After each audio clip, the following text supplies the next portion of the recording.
पिछली बार मावेश के बोलने पे मुझे बैंक से जाके सोने की चिड़िया चुरानी पड़ती है और इसी चक्कर में मेरे पीछे पूरी शहर की पुलिस पड़ गई थी। पर आखिरकार मैं पुलिस से पीछे छुड़ा ही लेता हूँ और मैं मावेश को उसके सोने की चिड़िया दे देता हूँ। अब मैं अपने घर में वापस आ गया था, लेकिन अभी भी एक बात मुझे खाया जा रही थी। मैंने अपनी इस KTM बाइक से शहर में काफी तबाही मचा दी थी और काफी पुलिस वालों को भी मेरे पीछे दौड़ाया था इस बाइक से। और मेरे ख्याल से तो पुलिस वालों ने इस बाइक की तलाशी करना शुरू भी कर दिए होंगे। वो तो अच्छा था कि मैंने इस बाइक की प्लेट नहीं लगा के रखी थी, लेकिन इससे पहले कि पुलिस वालों को इस गाड़ी के बारे में पता चलता, मुझे इस गाड़ी को किसी न किसी तरह छुपाना था। मैं गाड़ी पे बैठता हूँ अपनी, उसे स्टार्ट करता हूँ और स्टार्ट करके सीधा अपने घर से निकल पड़ता हूँ। अब मेरी ऑल्टो के बेचने के बाद यही वो एक गाड़ी थी जिसे मैं डेली यूज के लिए इस्तेमाल कर सकता था, क्योंकि मैंने जो स्कॉर्पियो रिस्टोर की थी उसका एवरेज काफी ज्यादा कम था, तो उसे डेली यूज के लिए इस्तेमाल करना बिल्कुल भी पॉसिबल नहीं था। और मावेश की रॉबरी के लिए मुझे जबरदस्ती ये बाइक खरीदनी पड़ी। तो इसको ही लेके अब मुझे चलना था, तो इस बाइक को मैं लेके लगभग आधा घंटा ड्राइव करने के बाद सीधा पहुंच जाता हूँ अरमान भाई की वर्कशॉप में। पहले तो मैंने सोचा कि मुझे इस बाइक को बेच देना चाहिए, लेकिन उससे मेरा काफी ज्यादा लॉस हो रहा था। तो इस गाड़ी को सही सलामत रखने के लिए मेरे पास एक और आइडिया था। मैं अरमान भाई की वर्कशॉप में जाता हूँ और वहाँ पे अपनी गाड़ी को पार्क कर देता हूँ। अरमान भाई गाड़ी को देखते बोलते हैं, अच्छा तो इस बार ये गाड़ी बेचने आए हो क्या?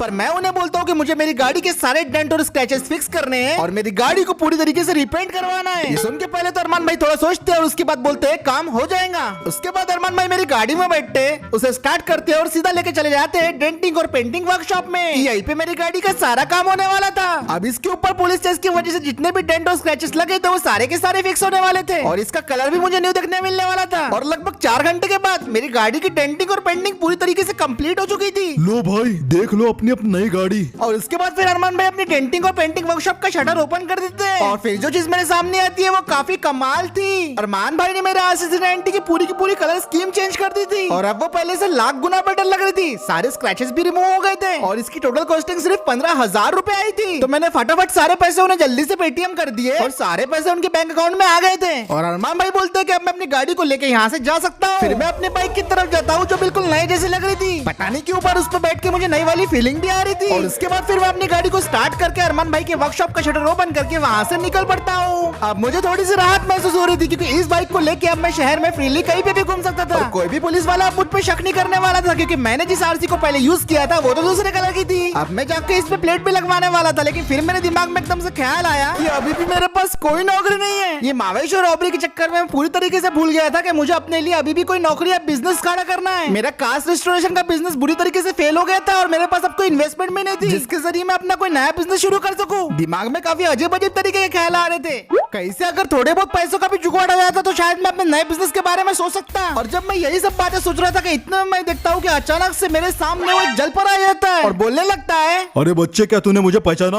ये जलपरा वही था जिसने मुझे पहले सोने की चिड़िया के लिए एक चैलेंज दिया था। तो मैं उससे पूछता हूँ कि भाई तू यहाँ पे क्या करने के लिए आया है मेरे पास? तो वो मुझे बोलने लगता है, अरे बच्चे मैं तो बस ऐसी हवा में टहल रहा था। तू बता यहाँ पे उदास होके क्यों बैठा है? क्या तू कोई परेशानी में है? अब इतने दिनों में ये पहला बंदा था जिसने मेरी परेशानी के बारे में पूछा था। तो मैं भी भावना में आके इसे सारी बातें बता देता हूँ कि मेरी जिंदगी में अभी कौन सी प्रॉब्लम वगैरह चल रही है। वो सारी बातें ध्यान से सुनता है और उसके बाद मुझे बोलने लगता है, अच्छा बच्चे तो तेरे को सबसे बड़ी प्रॉब्लम पैसे की है। तेरी ये प्रॉब्लम मैं सॉल्व कर सकता हूँ। अब ये सुन के मेरे दिमाग के घंटे बजने शुरू हो जाते हैं और मैं बोलता हूँ भाई कैसे कैसे मेरी मदद करो प्लीज, मुझे सख्त जरूरत है पैसे की अभी। तो ये सुन के वो मुझे बोलने लगता है, अरे बच्चे तेरे प्रॉब्लम सॉल्व तो हो जाएंगे, लेकिन तुझे उसके लिए मेरा एक चैलेंज करना होगा। मैं उससे पूछता हूँ कि क्या करना होगा मुझे, पर वो मुझे बोलने लगता है कि अगर तुझे पैसा चाहिए तो तुझे कोई सवाल का जवाब नहीं मिलेगा, बस हाँ या ना बोल। अब मुझे पैसे की सख्त जरूरत थी तो मैं उसे हाँ बोल देता हूँ और जैसे मैं उसे हाँ बोलता हूँ वो मुझे आगे आने को बोलता है और जैसे मैं आगे आता हूँ वो एक मैजिकल स्मोक क्रिएट कर देता है और मुझे कुछ अजीब सा महसूस हो रहा था। और जैसे ही वो मैजिकल स्मोक हटता है तो उसके बाद मैं देखता हूँ कि मैं दूसरी जगह पे पूरी तरीके से टेलीपोर्ट हो चुका हूँ। वो मुझे शहर के बिल्कुल दूर लेके आ गया था और वो मुझे फिर बोलने लगता है, तो बच्चे ये है वो चैलेंज जिसे तुझे पार करना है। अगर तू इसे पार कर लेता है तो तुझे मिलेंगे बहुत सारे पैसे,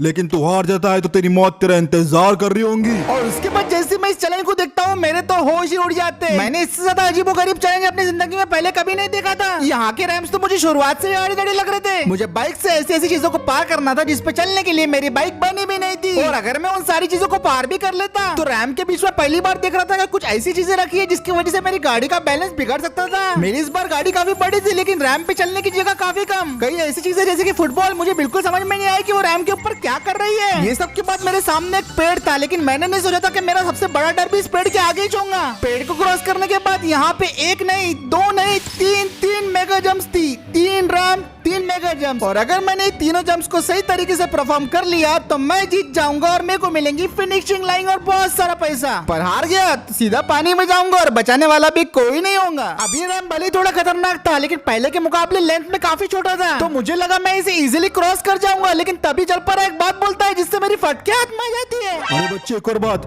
ये रैम तुझे सिर्फ 2 मिनट और 50 सेकंड में पार करना पड़ेगा। अगर 1 सेकंड भी ज्यादा लगा तो तू हार जाएगा। अब ये सुन के मैं पूरी तरीके से घबरा गया था, लेकिन ये चैलेंज मैंने एक्सेप्ट कर लिया था, तो अब इसे किसी भी तरह कंप्लीट करना ही था। और अब मुझे जलपरा बोलता है कि 5 मिनट में तेरा चैलेंज शुरू हो जाएगा। अब मैं अपने बाइक पे बैठ के रैम चैलेंज के लिए तैयार था और गाड़ी के टिक टिक के साथ ही चैलेंज स्टार्ट हो जाता है। मैं शुरुआत में अपनी स्पीड ज्यादा रखने की कोशिश कर रहा था, लेकिन मुझे स्पीड कम करनी पड़ती है क्योंकि सामने स्लोप वाला रैम था और वहाँ पे मैं फिर स्लोली स्लोली अपने आगे गाड़ी को बढ़ाते जाता हूँ। यहाँ पे ढलान भी थी और एक बहुत भयंकर टर्न भी था जहाँ पे मैं बहुत मुश्किल से अपनी गाड़ी को मोड़ पाता हूँ। लेकिन मेरे यहाँ पे KTM के स्ट्रॉन्ग ग्रिप वाले टायर काफी काम में आ रहे थे और वो बहुत अच्छी तरीके से ग्रिप दे रहे थे मुझे, और ऐसे ही मेरा पहला पड़ाव पार हो जाता है। दूसरे पड़ाव का रास्ता काफी सीधा था तो मैं स्पीड बढ़ा देता हूँ, पर जब मेरी गाड़ी यहाँ पर रबर के प्लेटफॉर्म पे आती है बुरी तरीके से हिलने लगती है। मैक्सिमम झटके तो सस्पेंशन ने संभाल लिए थे, पर मैंने भी पूरी जान लगा दी थी अपनी स्टेबल रखने में गाड़ी। रबर के प्लेटफॉर्म को मैंने सक्सेसफुली पार कर लिया था, लेकिन जब मैं अगले पड़ाव की तरफ जाता हूँ तो मेरा दिमाग खराब हो जाता है। रैम के बीचों बीच कोई मशीन रखी हुई थी और आगे जाने की बिल्कुल भी जगह नहीं थी, बस थोड़ा सा करंट बचा हुआ था। अब मुझे समझ में नहीं आ रहा था कि मैं क्या करूँ। टाइम में मेरे पास सिर्फ अब 2 ही मिनट रह गए थे। मैंने पूरी हिम्मत जुटाई और गाड़ी को आगे ले जाने लगा और बिल्कुल मशीनों की साइड से बिल्कुल करंट से मैं अपनी गाड़ी को आगे लेके जा रहा था। मैं 1 इंच भी हिलता तो मेरी गाड़ी सीधा पानी में गिर जाती, पर फॉर्चुनेटली मैंने वो गैप को पार कर लिया और मैं वहाँ से निकल आया। अब मैं फुटबॉल की तरफ आ गया था जहाँ मैं फुटबॉल से बचते हुए इस गोल बनी हुई रिंग को किसी तरह पार कर रहा था। ये भी काफी ज्यादा स्लिपरी और मुश्किल था मेरे लिए, इसलिए यहाँ पे मुझे बाइक को काफी स्लोली और अच्छे से आगे बढ़ाना पड़ रहा था। रिंग्स छोटी बड़ी और अनइवन थी जिसकी वजह से बड़ी दिक्कत हो सकती थी, लेकिन मैंने वो रिंग्स को भी पार कर लिया अपने सक्सेसफुली बाइक से। 1 मिनट और 32 सेकंड रह गए थे मेरे पास और मैं बेकर रैम की जंप की तरफ पहुंच गया था। मैंने अपनी बाइक की फुल रफ्तार बढ़ाई और उसे रैम से जंप करवा दिया, पर लैंडिंग में एक बड़ा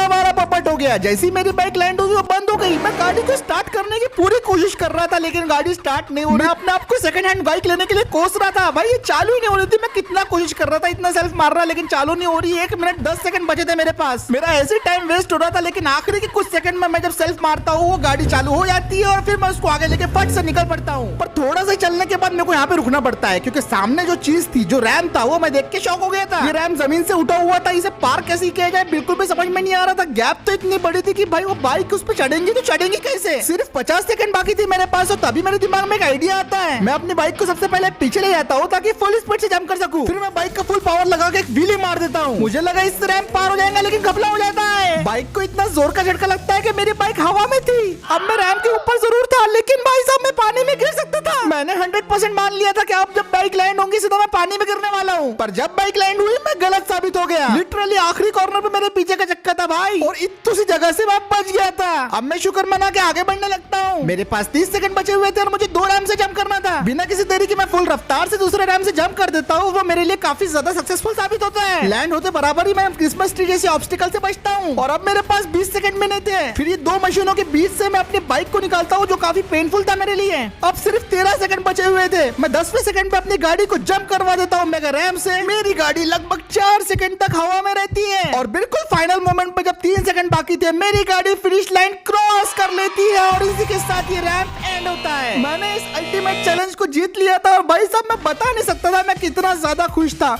मुझे यकीन नहीं हो रहा था कि मैंने इतने कम टाइम में इतने बड़े रैम को कंप्लीट कर लिया था। मैं दिल ही दिल में अपने बाइक को शुक्रिया कर रहा था क्योंकि भाई इसने बहुत साथ दिया था मेरा। मुझे बाइक के ऊपर गुस्सा भी आ रहा था क्योंकि मेरी बाइक का इंजन लगभग रास्ते के बीचों बीच बंद हो गया था, लेकिन इसने मेरा खूब साथ दिया था जिसकी वजह से मैं काफी खुश था। और फिर थोड़ी देर के बाद वहाँ पे जलपरा आ जाता है। पहले तो वो मुझे घूरते हुए देखता है और फिर बोलने लगता है, वाह बच्चे वाह, लगता है देखो बच्चा बोलना बंद करना पड़ेगा। मैंने जलपरा को बोला मैं रैम जीत गया तो मुझे पैसे तो मिलेंगे ना। हाँ बिल्कुल बिल्कुल, रैम जीता है तो तुझे पैसे तो बिल्कुल मिलेंगे। मैं ये सुन के काफी ज्यादा एक्साइटेड था और फिर उसके बाद अपना जलपरा जादू करने लगता है और कुछ मंत्र बोलने लगता है और उसके बाद जलपरा अपने जादू से वहाँ पे 30 लाख रुपए लेके आ जाता है। और महीनों बाद मैंने इतना सारा पैसा देखा था और मुझे यकीन नहीं आ रहा था कि मैं इतना सारा पैसा जीत चुका हूँ। ये ले बच्चे तेरा इनाम।